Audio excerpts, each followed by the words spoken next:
ಕೇಳೋದಕ್ಕೆ ನಾವು ಬಂದಿರೋದು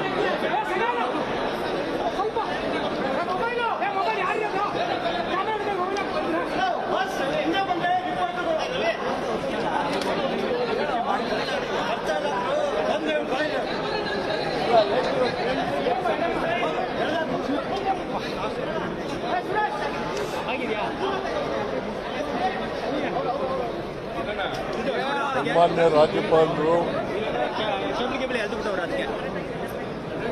ಪ್ರತಿ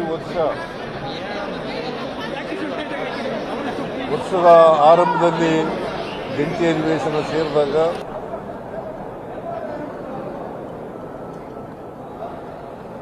ಮತ್ತು ಹೊಸ ಸರ್ಕಾರ ಬಂದಾಗ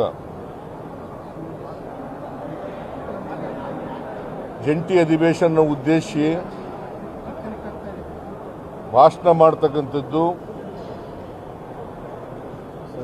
ರಾಜ್ಯ ಸಂವಿಧಾನದ ರೀತಿಯ ರಾಜ್ಯಪಾಲರ ಕರ್ತವ್ಯ.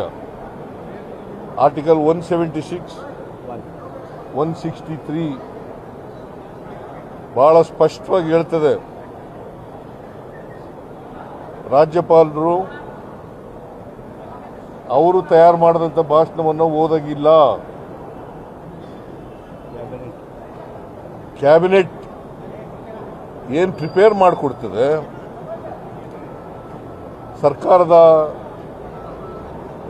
ಸಚಿವ ಸಂಪುಟ ಏನು ತಯಾರು ಮಾಡ್ತದೆ ಭಾಷಣ, ಆ ಭಾಷಣವನ್ನು ಓದಲೇಬೇಕು.